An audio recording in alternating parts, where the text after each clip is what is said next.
The thing on the threshold. When the confirming ding resounded between her ears, Matilda ruminated on the fact that it always drummed up the same feeling of dread within her.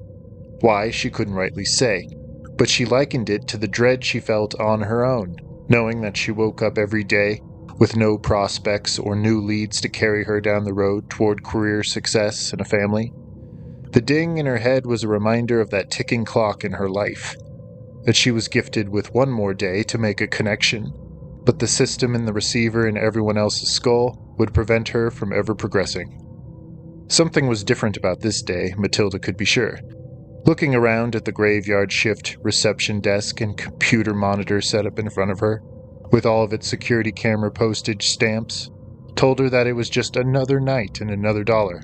It was just her in the lobby, as with every night, and she could at least be thankful that it wasn't like her first nights on the job, when the elderly patients were up and about after hours and she was required to summon up enough authority to calm them, come down to their level, and then lead them back to bed.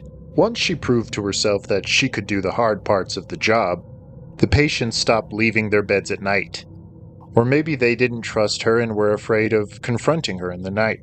Either way, it made for a quiet graveyard shift, and she would need a little bit more excitement to stay awake, and Sudoku puzzles were not doing it for her. Ordinarily, she would just overload her guts with steaming coffee rather than logging on to the Connect 2 system. Like most teens growing up, she had tooled around with the skull-to-skull technology, but she only needed to navigate the downtown streets to know who most of the customers of this technology were. Anyone new to her city might look at the vast amount of vagabonds carrying out intelligent conversations with themselves and think the social fabric was unraveling. Although Matilda would agree with that testimony wholeheartedly, she knew that the vast majority of these homeless men and women were on board the Connect 2 system and were speaking with their remote pen pals, friends from other parts of the planet that the system had paired them with to share their head and thoughts for the rest of the day, or the rest of their lives if they were compatible enough. Connect 2 was released on the aftermath of depressive cases sweeping Matilda's city, and loneliness was the major culprit. Matilda's job prevented her from meeting people, at least anyone her age, so she was willing to kill the boredom any way she could, even if that meant she would be paired with one of these sorry souls living in the gutter outside her door. She often fired up the Connect 2 receiver in her skull by plugging the adapter into the permanent earpiece attached to the side of her skull, and everyone else she knew. She used the adapter and its separate controller to log onto the internet and select the Connect 2 server. Often she scrolled through the names and professions of all the current users, but could never pull the trigger, as she was looking for someone like her, she supposed, working some night shift and bored off her tits, looking for a new best friend. But, like usual, most of the users had men's names, and they hadn't bothered to list their professions, which told her they were most likely living in the tent cities just 20 minutes down the main street from her. She didn't really want to share her headspace with a man, as she had never done it before, and even though there were plenty of fail-safes to block any user and excommunicate yourself from the system with the touch of a button, she considered herself to be a sensitive, an empath, and her encounters with miserable and tortured people in person were enough to leave bad impressions and trauma on her, so she wondered what a tortured soul could do to her from within. She shuddered at the thought, but on this night she was willing to roll the dice, as there was a name she found listed with his current profession, and she was able to deduce right away that this man was at his job like her, and the night was still young. It wasn't the fact that he was a graveyard shifter like her that she finally selected his name and sent an invitation to connect. No, it was the profession he had listed under his name. He worked at the Akram Institute, which had gained a reputation in the city for operating in the Black Ops programs, working with military intelligence groups. No one really knew what the firm did, as they seemed to work with marketeers and psychologists to introduce the greatest new fad medicine. But it wouldn't seem that they were just a research lab for pills, as they also bought up land, engineered livestock, developed TV packages for news channels to feature their new product. participated in oil spill cleanups and humanitarian efforts, and even built rockets that they shot into space. Matilda wondered what they didn't do, but she also knew that anyone who worked for Akram signed an NDA. She'd heard that from a family member who used to work there, who likened it to a Freemason kind of brotherhood that he would never betray for threat of incarceration. Matilda had the sense that the repercussions were much worse than that, just judging by the twinge of pain that had been alive on her great-uncle's face when he spilled the beans to her. "Hello, is this Matilda?" a sunny and youthful male asked in her ears. Her shoulders immediately relaxed to know that this man was young. Hadn't her pre-teen friends and her first signed on to that program to meet boys? Isn't that why anyone would let someone into their own heads with them? "Yes, is this John? From Akram?" she replied out loud. Although Connect 2 could transfer silent thoughts between participants, it was safer to drown out the thoughts and feelings with actual words. She didn't want to give away how flushed she was at that moment, for instance, even though she wondered if it was apparent in her voice. "Ah, I see I got someone's attention with that," John replied with an audible chuckle. "You know, most people skip over my name when they see Akram listed. Everyone's interested in speculating about the rumors on the web, but the moment they get a chance to meet someone beyond the curtain, they shy away. The conspiracy has a much bigger weight than what I can ever shed light on." "So you're saying all the stories are bunk then? You aren't working with off-world entities?" "I can tell by your voice you're making a joke," John replied. "Would I be on this platform if my job was that exciting?" Matilda laughed. "I suppose not. You're working an 8-hour? "I'll be doing a double," John replied. "I'm on my last leg now." "Oh, wow. So are you safe to talk then?" John paused and they both heard static in their skulls. "I'd like to know what you do first, if I could. Tell me about your interesting job, Matilda. It can't be all that bad." "Oh, I like it just fine," she said. "I just man the reception desk while all our elderly residents are sleeping. I work at an old folks' home." "That must be very rewarding. I respect that very much, Matilda," John said. "I'm working a double right now, so I have enough to support my grandma at home." "That's wonderful to hear, John. My grandma is my favorite person in the world. What's her name?" "Maxine," John said with pride. "I'd love to give back to her and her friends with a job like yours. Give me the exciting details." Matilda laughed again. "Not a whole lot of excitement here tonight, or any night for that matter, John. The people who live here are the sweetest ever." "There has to be someone manning the reception desk for a reason," John proposed. "There must be something you provide that no one else can." "Well, if you want to go woo with me, I've been kept on my toes a few times," Matilda ventured with the same light-hearted tone. "Sometimes I'll see the front doors open themselves and catch a hint of someone passing around a corner. None of the residents ever seem to leave, even after they die.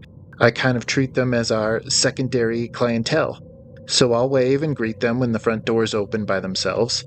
I figure they're just coming in from a midnight walk, which they were never allowed to take when they lived here. I don't blame them at all. I'll even joke with them that their secret is safe with me." Matilda was met with a surge of fear and pain through her skull that she'd never experienced before, and it left her reeling, gripping the edge of her desk and watching the room spin as she hung on for dear life. As soon as it passed, she was struck with a mental image of an empty cell, cold, white, and luminescent, and she knew that this wasn't her experience, but John's. "John, is everything all right?" Matilda asked. "Yes," he said calmly. "I'm here. Did we disconnect for a minute?" "I was just going to say how creepy all that sounds. Your job is more exciting than you give it credit for." "I just saw something," Matilda said, shaking her head as if to dislodge the thought. "It was a cell, but it was empty. Why is it so scary?" "If it wasn't for these devices we were born with, I would swear you were a mind reader," John said. "I'm connected with all my emergency contacts, like I'm sure you are, and I've never had them pick up on visual thoughts from my head. With the kind of work I do, I would be in big trouble for even talking to you right now as I am. I guess I understand now." "Sorry, I didn't mean to pry," Matilda said. "My friends call me an empath because I can feel everything they do, even before they tell me what's happening in their lives. They don't like to share with me here in Connect 2 for that reason." "Well, that's a bit embarrassing then," John said. "Here you are describing your encounter with the spirit world, and you have no fear at all. In fact, you're comforted because they're good ghosts. I didn't know good ghosts existed, but I would take a sweet old lady any day over. I'm sorry, we don't have to talk about it, Matilda cut in. She wasn't sure she wanted to explore that cell any further with John anyway. I have one job, Matilda, and that's to watch this cell at the end of the hall. The glass walls are polarized, so I'm not allowed to see inside most of the time. Sometimes I've peeked in through one of the chinks in the glass, but that cell's always been empty. You watch over an empty cell at night? They tell me it's not empty is the thing, John said, his voice hushed now. I feed whatever it is twice a night, but the meat I feed it is incinerated to ash. When I drop it into the cell, it's always gone the next day. Of course, they won't tell me what it's all about, so I can only speculate. What kind of animal would eat meat turned to ash? Matilda asked. Animal? I'm not so sure about any of that, John answered cautiously. The qualifications for the job were extensive, mostly the health check.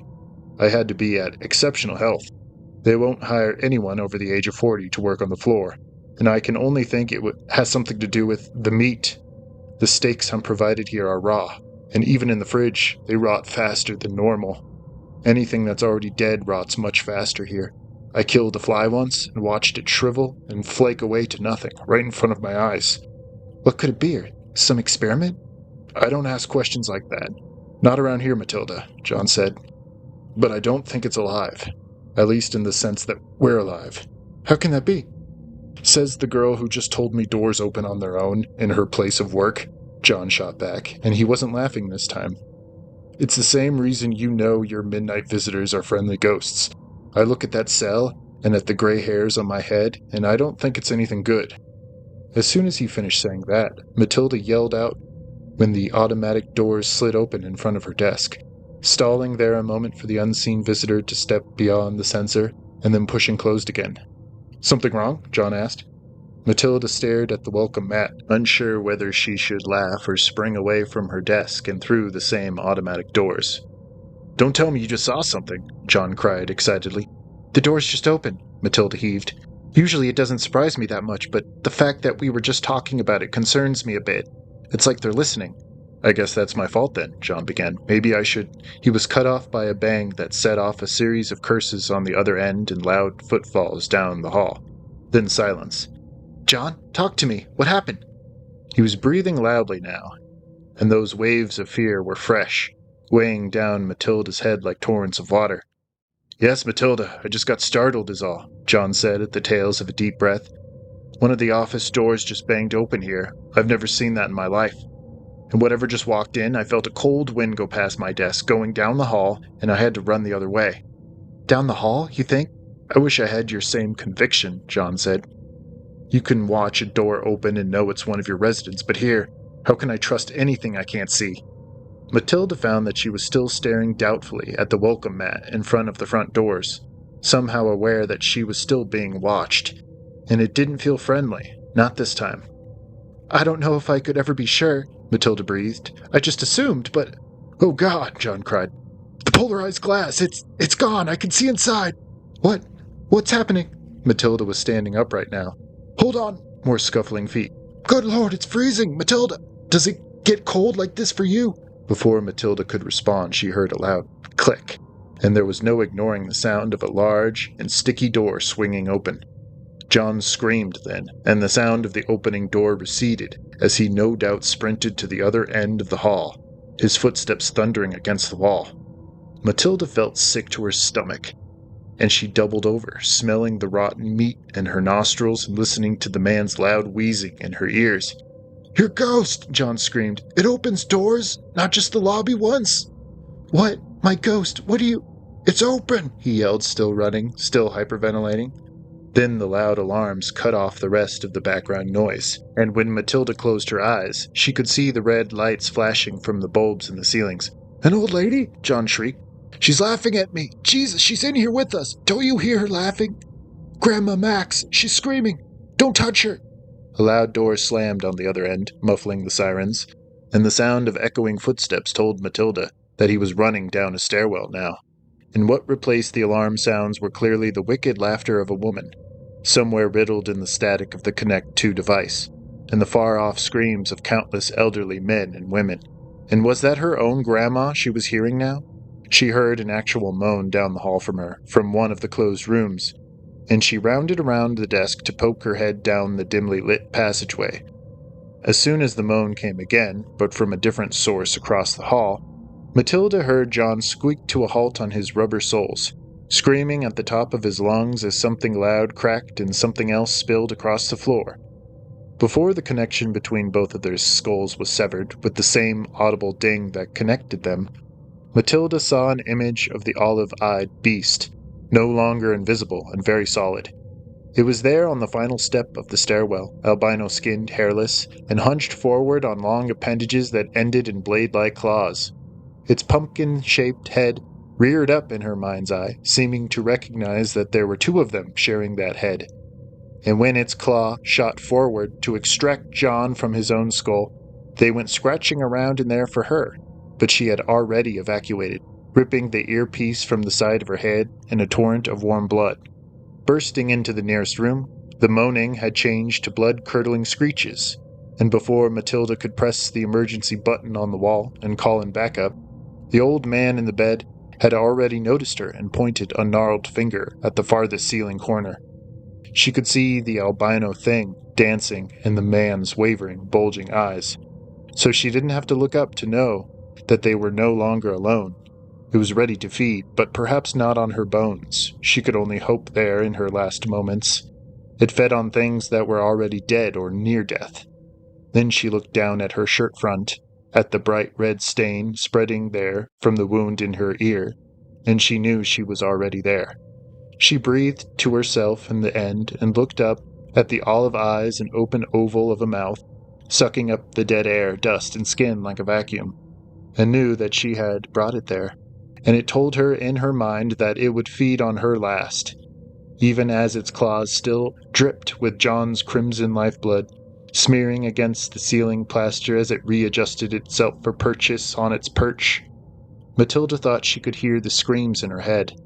There was only one way to sever that connection, the thing told her, and she begged for it, dropping to her knees. But she knew she'd have to hear it for a little while longer, the pleas and cries of the gentle soul she'd cared for over her last year on the job, and she'd have to hear the last gasping cry of each one before the sun could return. She pictured the cell in her mind's eye, attempting to push the creature inside, but all she managed to do was shut the white glowing door on herself. At least the screaming had stopped. At least she was no longer bleeding. And she wouldn't have to inspect her own blood-streaked arms and legs, as they were now invisible. She settled down on the floor in a ball, staring up at the burning white light above her head, and she wondered when dinner time was.